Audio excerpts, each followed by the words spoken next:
Sí, muchísimas gracias. ¿Se puede levantar un poco el micrófono? No necesito. Ahí funciona bien. Sí, no hay problema. Gracias, gracias. Les decía que muchísimo le agradezco al Instituto Interamericano por la Democracia.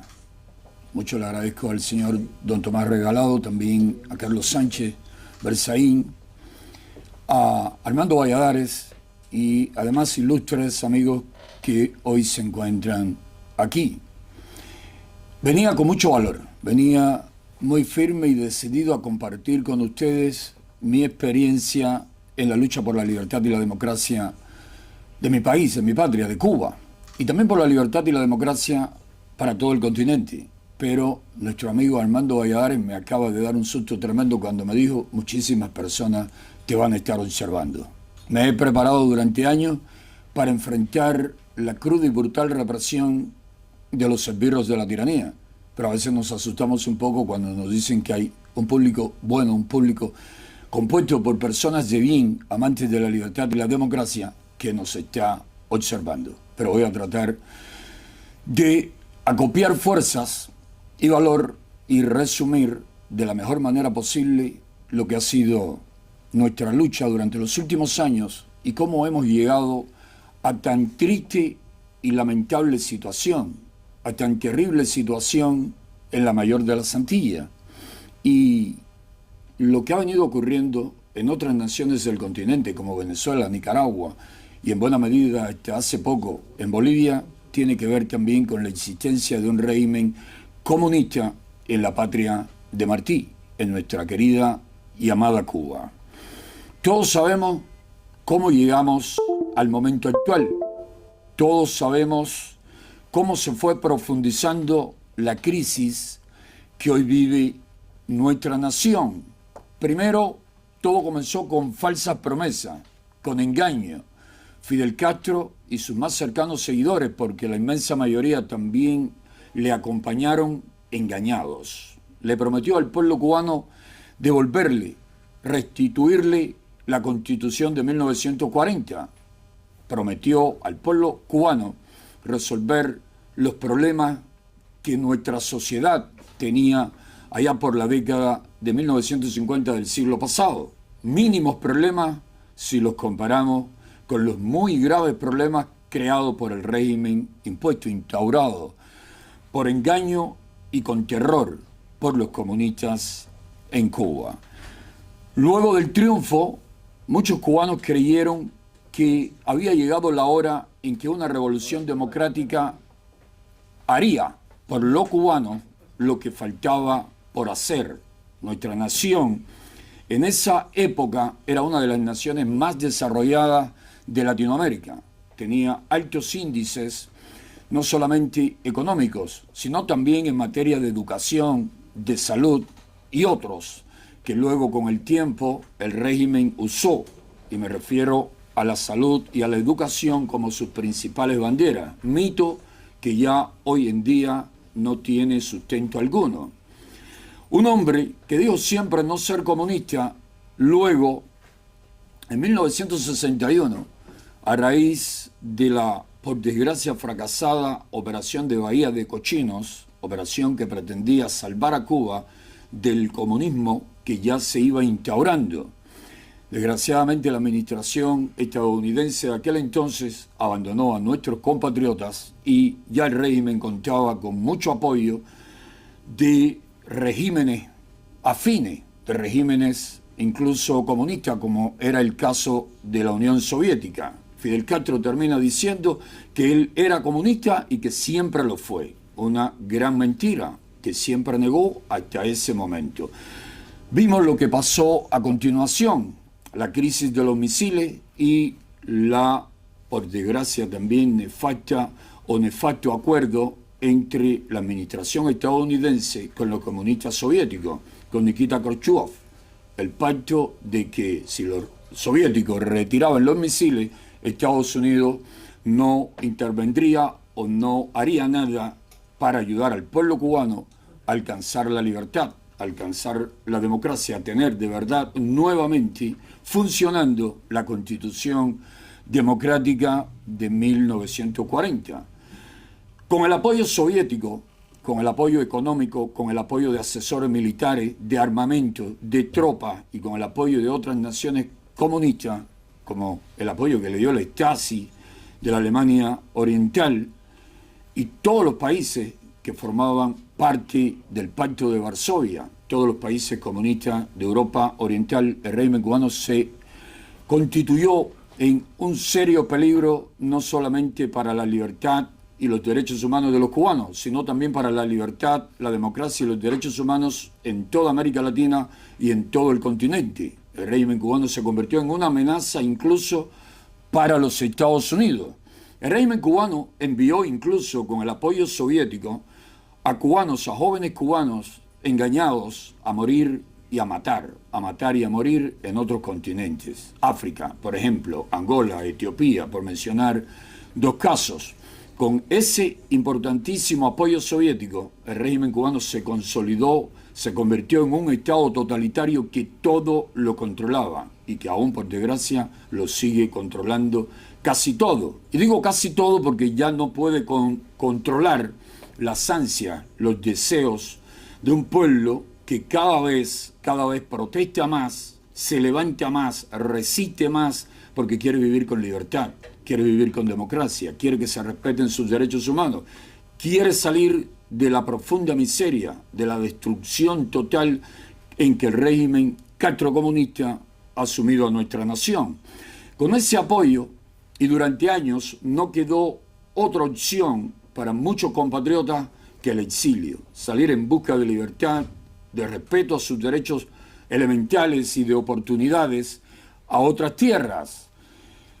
Acá a los Estados Unidos, a Miami, por poner el destino principal de tantos exiliados cubanos, vinieron miles de compatriotas, ya desde los primeros años de la instauración en Cuba del régimen castrocomunista.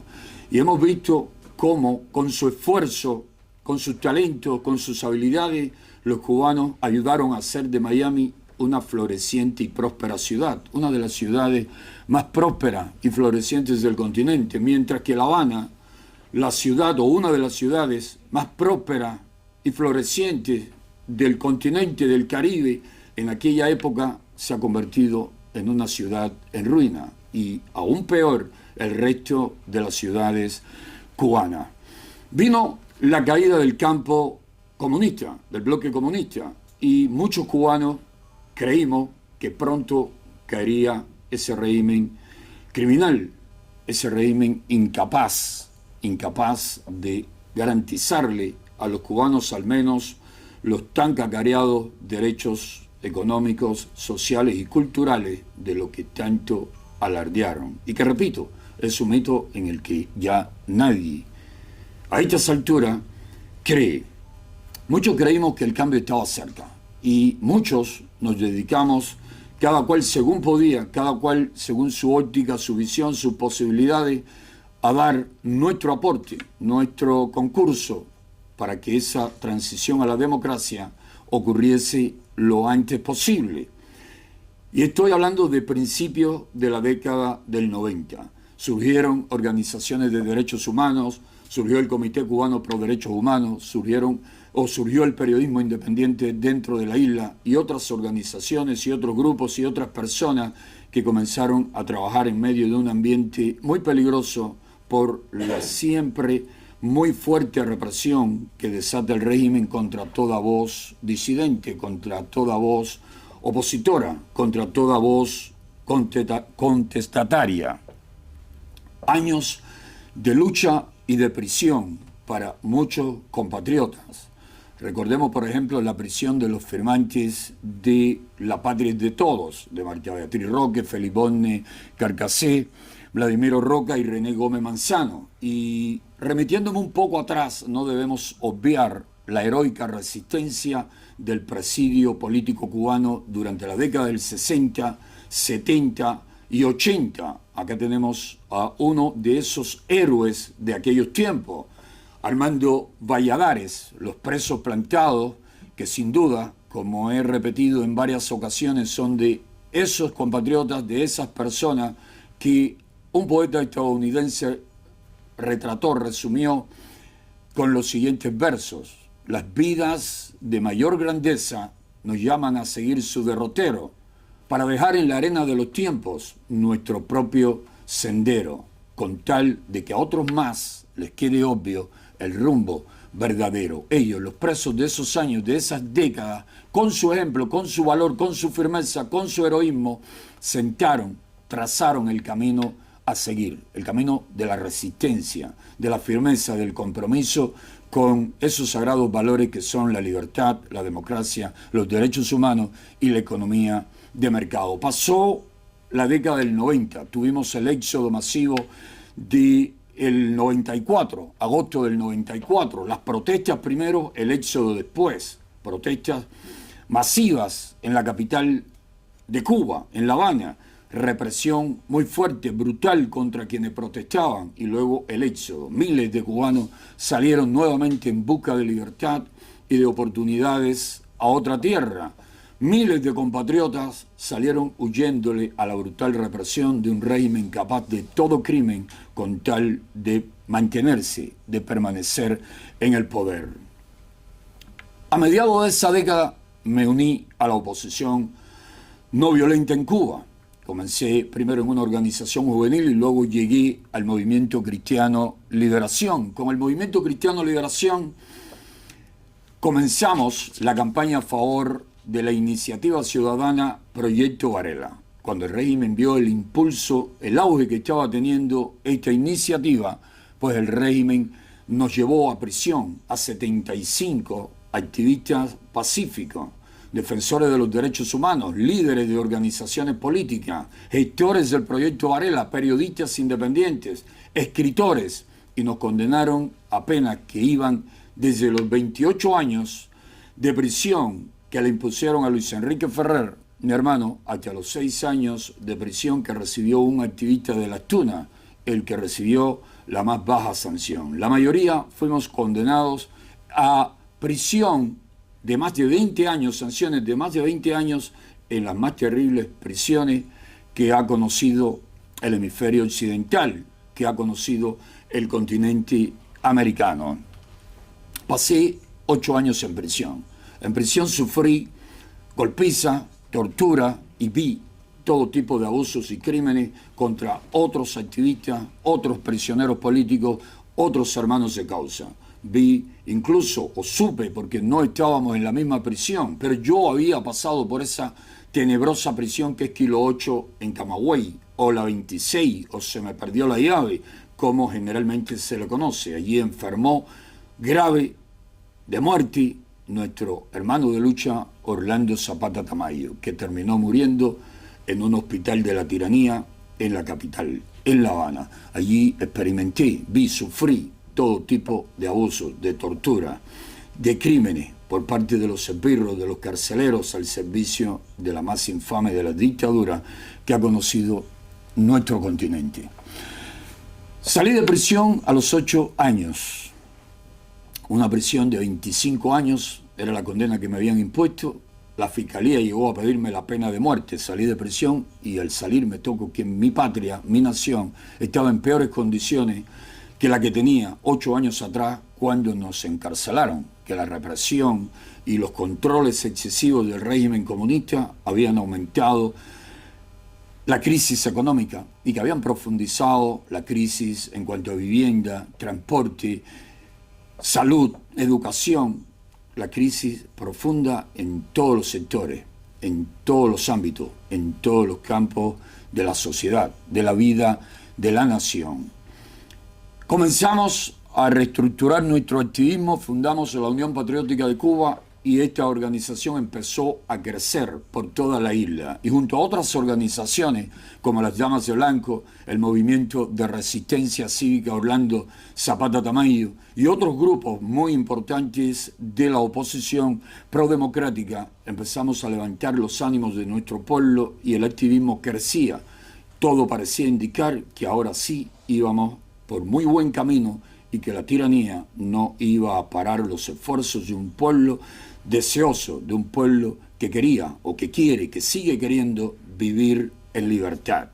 El régimen desató nuevamente la más cruda represión contra todo el activismo por toda la isla. Nuevamente comenzaron a llenar las cárceles que nunca han estado vacías en casi 7 décadas de tiranía, de régimen comunista. Comenzaron nuevamente a incrementar el número de activistas encarcelados y con ello a disminuir el auge del activismo prodemocrático, del activismo a favor de la libertad y la democracia de nuestra patria. Pero la resistencia continuó por toda Cuba. El valor, la firmeza de los activistas se mantuvo en alto también en las prisiones. Vino la crisis del 2021, la pandemia de la COVID-19, la incapacidad del régimen de satisfacer las demandas de la población, de garantizar la debida atención médica a tantas personas enfermas. El régimen jugó con la salud de miles de cubanos, no compró a tiempo las vacunas necesarias, jugaron como siempre a alardear de que ellos eran capaces de crear vacunas para proteger a la población de nuestro país. Cuando llegaron a tener sus vacunas que no han tenido la aprobación de la Organización Mundial de la Salud y que no sabemos en realidad cuál es su eficacia. Cuando tuvieron sus vacunas ya habían muerto miles de cubanos por la actitud perversa, cruel del régimen castrocomunista.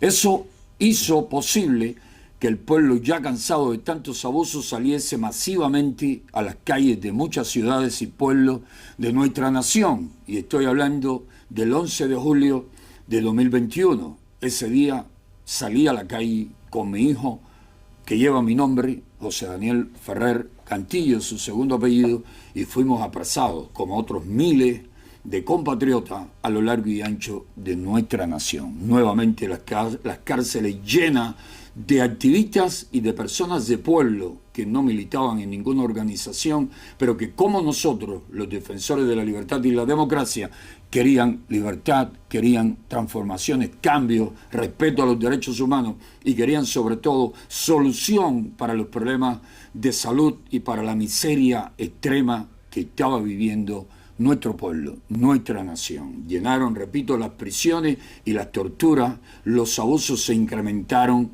como nunca.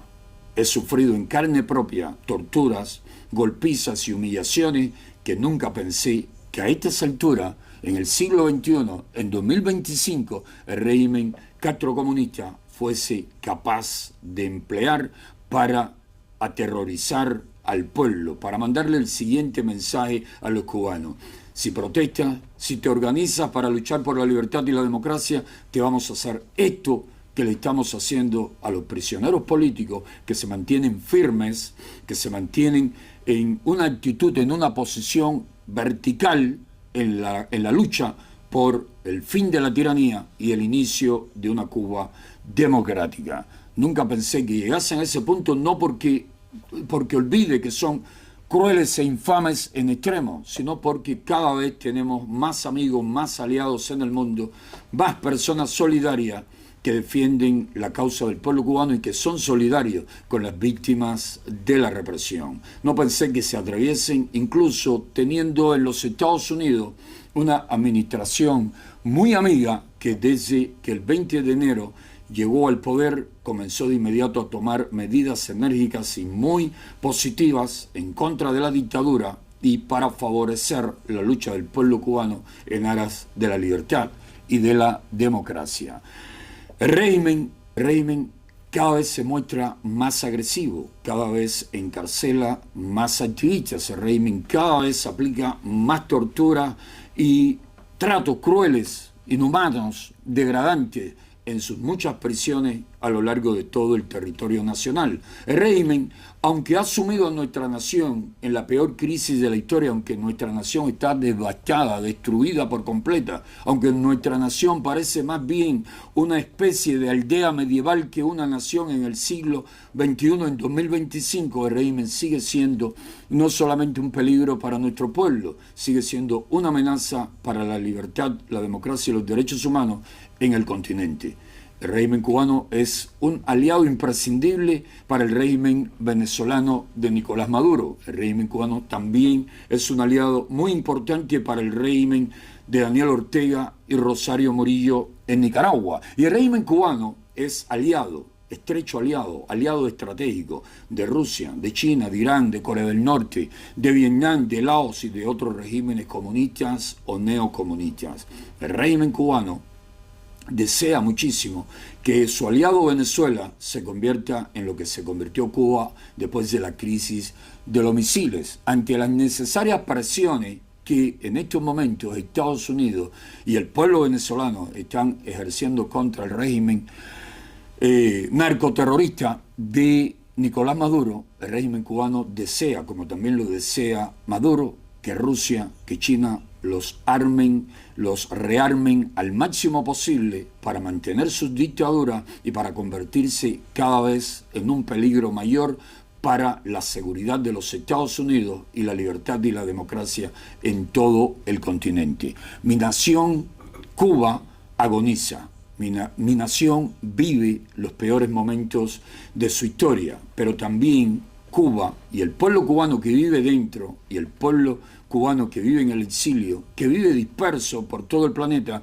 cada vez está más convencido de que sin lucha no hay libertad, que sin lucha no se puede vivir con dignidad en la patria de Martí, en la patria de los Maceos, de Agramonte y de otros buenos y grandes cubanos, que sin lucha no podremos liderar primero y reconstruir después a nuestra patria. Por suerte, muchos factores se van alineando y si seguimos trabajando de manera incansable, si seguimos trabajando con mucho amor, muy comprometido, poniendo en movimiento todos los esfuerzos posibles, con la mayor cantidad de conocimientos, con las mayores habilidades en lo político, en lo estratégico, en lo táctico, para hacer de nuestra lucha una lucha indetenible, creo que estamos muy cerca del fin de la tiranía castrocomunista, como también estoy seguro que le queda bastante poco tiempo al régimen venezolano. Y con la caída de esos dos regímenes cae también el de Nicaragua, y la libertad y la democracia van a consolidarse como nunca antes en